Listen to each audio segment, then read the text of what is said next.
Hello friends, today in this session we are going to cover up unit second, that is water, and we will discuss about the classification of soft and hard water on the basis of soap test.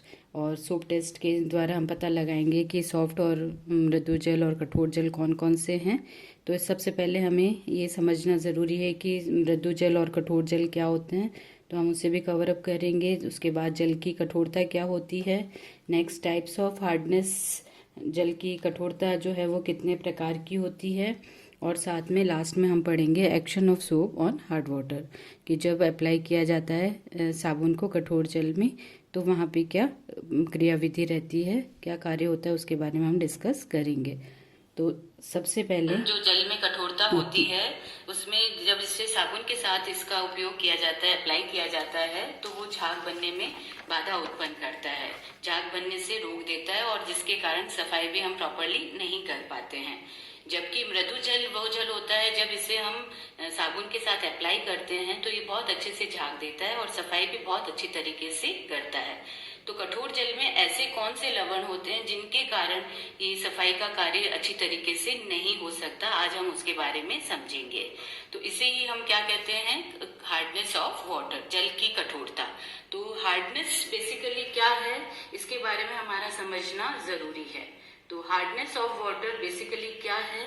Hardness is a property of water by which it does not produce lather with the soap.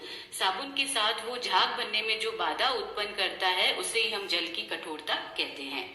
तो जल की कठोरता के लिए कौन कौन से लवण जो है वो रिस्पॉन्सिबल हैं, उसके बारे में हम पहले पढ़ेंगे।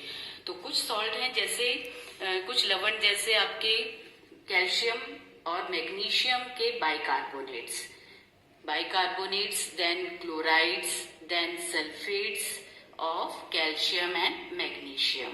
ये दोनों के सॉल्ट्स जो हैं that are responsible for hardness. जबकि हम मृदु जल की बात करेंगे तो मृदु जल जो है वो free from these types of salts. तो हम आज इनके बारे में हम स्टडी करेंगे। तो सबसे पहले हम कठोरता के बारे में पढ़ते हैं, और कठोरता क्या क्या होती है, कौन कौन से सॉल्ट्स रेस्पॉन्सिबल हैं। मान लीजिए हमारे पास एक वाटर का सैंपल है जिसमें हमने कठोर जल लिया है। तो कठोर जल किसके कारण हो सकता है, कौन कौन से लवण जो है रेस्पॉन्सिबल होते हैं, उनके फॉर्मूलाज हम लिखते हैं। सबसे पहले कैल्शियम बाइकार्बोनेट, CaHCO3 का whole twice. Second one is magnesium bicarbonate, MgHCO3 का whole twice. These salts are bicarbonates of calcium and magnesium. Second one we will study that calcium chloride, CaCl2. Another one is magnesium chloride, MgCl2.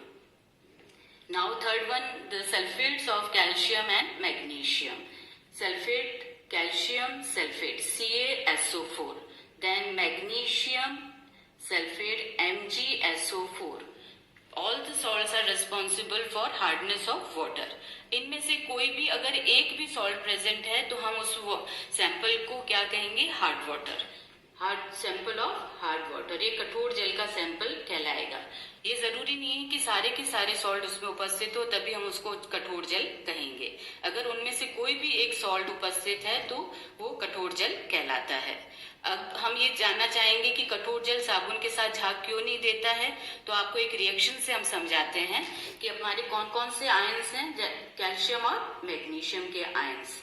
जब ये react करते हैं किसके साथ, साबुन के साथ, सोप के साथ, और सोप हम ले रहे हैं हमारा पोटेशियम या सोडियम के स्टीयरेट। तो हम फॉर्मूला लिख रहे हैं C17H35COONA, इसका नाम है सोडियम स्टीयरेट, और हम इसे क्या कहते हैं, साबुन। जब साबुन को हम अप्लाई करेंगे कठोर जल के अंदर तो वो क्या बन जाएगा, sodium will be replaced by calcium और मैग्नीशियम। तो हमारा फॉर्मूला हो जाएगा C17H35COO का होल ट्वाइस, आइदर कैल्शियम और मैग्नीशियम। और ये जो बनता है कैल्शियम और मैग्नीशियम के जो स्टीयरेट्स हैं, ये एक स्टिकी प्रेसिपिटेट फॉर्म करते हैं, एक सफेद रंग का चिकना चिपचिपा सा अवक्षेप बनाते हैं जो कि झाग बनने के अंदर बाधा उत्पन्न करता है। तो ये व्हाइट कलर का आप लोगों ने भी देखा होगा, एक पपड़ी नुमा स्ट्रक्चर बन जाता है, सफेद प्रेसिपिटेट होता है और जो झाग बनने में बाधा उत्पन्न करता है। तो ये सब जो सॉल्ट्स हैं अभी जो हमने स्टडी किए हैं that are responsible for hardness of water. अब हम पढ़ेंगे कि ये कठोरताएं कितने प्रकार की होती हैं, टाइप्स ऑफ हार्डनेस। तो हम सबसे पहले पढ़ेंगे कौन कौन सी कठोरताएं हैं, टाइप्स ऑफ हार्डनेस। और ये दो तरीके की होती हैं बेसिकली। पहली है आपकी अस्थायी कठोरता। अस्थायी को हम क्या बोल सकते हैं, टेम्परेरी हार्डनेस, जो कि आसानी से रिमूव किया जा सकता है। ऐसी कठोरता जिन्हें आसानी से हम बॉइलिंग के द्वारा पानी को उबालकर दूर कर सकते हैं, और इस हार्डनेस को हम क्या बोलते हैं, टेम्परेरी हार्डनेस।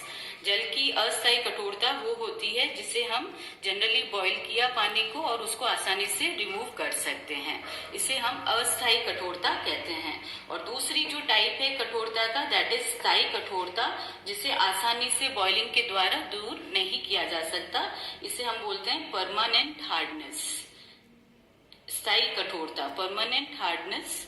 और ये हार्डनेस जो है वो एक्सटर्नल मेथड के द्वारा बाहर से कोई अप्लाई करके केमिकल उपचार करके ही दूर किया जा सकता है, और इसे हम इसीलिए स्थायी कठोरता कहते हैं। अस्थायी कठोरता के लिए कौन कौन से सॉल्ट रेस्पॉन्सिबल होते हैं वो हमें समझना जरूरी है। तो वो होते हैं कैल्शियम और मैग्नीशियम के bicarbonates. Calcium bicarbonate, that is second one is magnesium bicarbonate. Now we will write the formulas of calcium bicarbonate CaHCO3 का whole twice and MgHCO3 का whole twice. इसे हम टेम्परेरी क्यों कहते हैं, कैसे इजीली रिमूव करते हैं, वो अभी हम रिएक्शन से समझेंगे। दूसरा टाइप है हमारा परमानेंट हार्डनेस, स्थायी कठोरता। और इसके लिए कौन कौन से सॉल्ट्स रेस्पॉन्सिबल हैं, remaining 4 salts are responsible for permanent hardness. First one is calcium chloride, second one is magnesium chloride, third one is calcium sulphate and another one is magnesium sulphate.